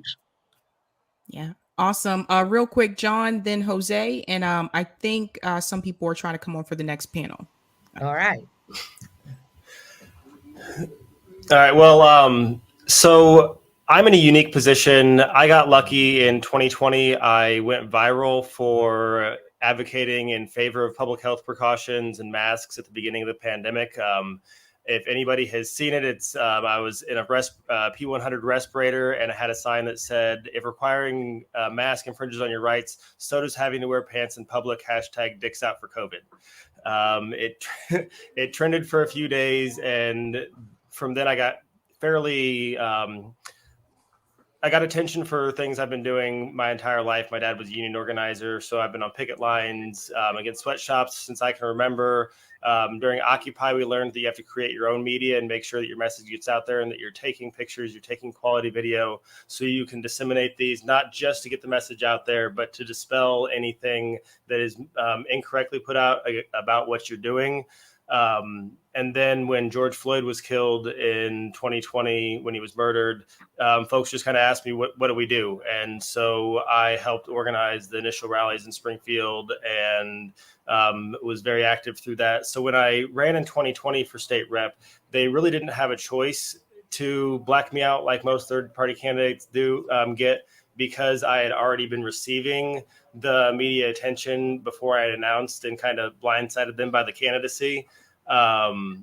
This time has been different. I announced at a peace rally 2 weeks ago, and the local Sinclair station was there and recorded all of the speakers, recorded my announcement, and they went with footage of a local Democratic group giving out bundles of sunflower seeds instead and made no mention. So this time I'm feeling a little bit of the sting of the third-party media blackout, but something that I'm excited to announce, and this is actually the first time that I'm talking about it outside of Green Party channels, is that we're hosting a really large end federal prohibition rally on the Illinois State Capitol steps on 420 from 6 to 8 p.m. We got the permits. We're working on getting it. So the street's going to be closed down. If you're in Illinois, come to Springfield on 420 from 6 to 8 p.m. and call for everybody else to get what we're kind of enjoying, because it's not really legal if you can't grow it yourself. But we also have, and I'll be announcing on my Twitter, Keating for Change. It's over right here. Soon, a list of cooperating states. We are doing a call for a National Day of Action. We've got a month. Let's get the people out in the streets. And on April 20th, let's call for the end of federal prohibition, the ends of these archaic policies that are still harming communities. People in legal states really don't think about the effects that these have on other places. And if they do, then they also realize the effect that it has on the expansion of business and the expansion of worker-owned cooperatives. So that's what I'm hoping is going to kick off a large portion of the media for my campaign, is this large rally in a month. And if anybody has any questions or wants to get involved in the rally, just hit me up on Twitter at Keating for Change. info@sangamogreens.org is the email address, and I can send you all the information. And if we can get everybody working together on this, we can actually hold them to some of the campaign promises, because this is something that is going to be easy to do, but also is going to be super impactful.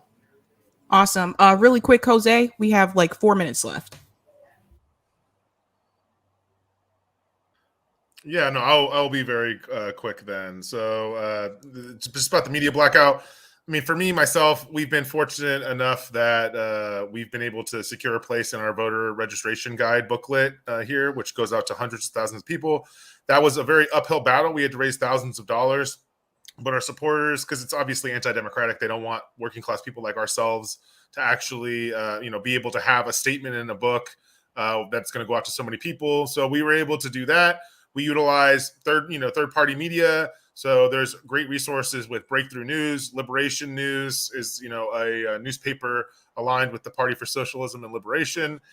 We bank on going on programs like this one. So shout out to you all for having us, and I'll be participating tomorrow in more of the discussions. But also, fundamentally, how I came into this movement was in the parking lot of my dentist's office during a police brutality uprising after the murder of Ugandan refugee Alfred Alongo.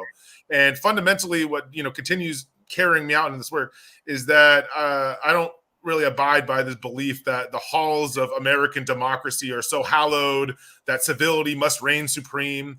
I mean, in the last campaign cycle, I ran against far right reactionary Darrell Issa, And, when they wouldn't let us on the stage in a town very similar to the one I grew up in called Valley Center, they wouldn't let us in the only debate of the cycle. Well, our people took that as a challenge to be like, well, if you won't allow democracy to be taken, we're going to, take the stage ourselves. And we did exactly that. We took the stage. We forced their hand to say, we're on the ballot. We have hundreds of thousands of registered voters, here in the state of California, and you're not going to give us a platform. We'll take this platform because our people aren't comfortable. You're not going to be comfortable either. If people are dying in the streets of preventable illnesses, you're not going to sit here and have your, catered meals and just act like, this is business as normal. And one last thing I just want to close out on is building unity amongst our class. Here in California, we're fortunate enough to work, closely with the Green Party. We have a unity slate that's coming out for different political offices, including, insurance commissioner, a few other kind of offices. I have the endorsement of the San Diego County Green Party chapter here. So, building those relationships, continuing to expand our networks, because together, obviously, the media blackout for third parties is real. And here in California, we're a top 2 primary state. We have to combat that with every avenue possible. So that's how we're going to do it. We're going to do it with a lot of people power, basically. Gentlemen, this has been tremendous. And we're going to give you all 30 seconds, closing remarks. Let people know where they can find you. We're going to go with Terrence, John, Ethan, Jose. I feel like I've met 4 new friends. Go ahead. 5 with Mitch. All right, go ahead. Let's go with Terrence. Yeah, so thank you so much for this opportunity. And we talk about a third-party coalition. I think we have the beginnings of it right here. And I have so much love for my other panelists. You guys are great. I'll just say, I deal with social anxiety, a lot of it, and coming into these spaces is hard for me, but I knew it was important to get my opinion out there, to get my voice out there. I will say thank you for the opportunity to respond to the comments. There's nothing that frustrates me more than people that are confident in their ignorance. And so I will call those things out, and this has brought me out of my shell a little bit. So thank you for the opportunity to do that. And I will leave it there. My name is Terrence Cudney. I'm running for state senate. You can find me at Cudney4MA, CUDNEY4MA, on Twitter and Facebook and all those, and Cudney4MA.com. Thank you very much. Thank you. All right, let's go with John. All right. Well, thank you, everybody who's tuned in and has watched. My name is John Keating. I'm the Illinois Green Party candidate for the 13th District in the U.S. House. You can find me right here. Oh, wrong way. Change the .us, because that's what we need to do. We need to change the .us. You can find me on Twitter at Keating4Change. It's over here. And if anybody is interested and wants to help out with my campaign, currently I'm getting other accounts set up, but you can currently donate through Cash App at JKEAT42 and on Venmo at THAMC217. Thank you to everybody who is tuned in, and let's change the U.S. All right. Thank you so much. All right, Ethan. So my website again is oz2022.us. You can find a link to my Twitter on there. I think my Twitter is also oz2022us, if I'm not mistaken. And thanks again for having me. My slogan is Get Smart Kentucky, because they need to get smart and stop electing people that are oppressing them. So thanks again for having me, and I hope to talk to you all soon. Thank you. Thank you, Ethan. All right, Jose. All righty, we'll close it out. Cortez for Congress. That's our platform. You can find us cortezforcongress.org. That's our website. You can find us on all the social media, Twitter, Instagram, Facebook. And of course, if you live in the 51st Congressional District, you can come out. We actually did, while I was here with you all today, our comrades here in San Diego were carrying out a phone banking fundraising event here at our office, the San Diego Justice Center, located in La Mesa, California. You can come out, participate, door knock, do the kind of work that we do as socialists, outside of election cycles, but, including in this one. Yeah. And of course, if you can, please donate to our campaign. Help us continue to bring this message to as many people as possible right there on that website, cortezforcongress.org. But thank you, RBN, for having us on this panel, and I'll see you all tomorrow. All right. Thank you so much.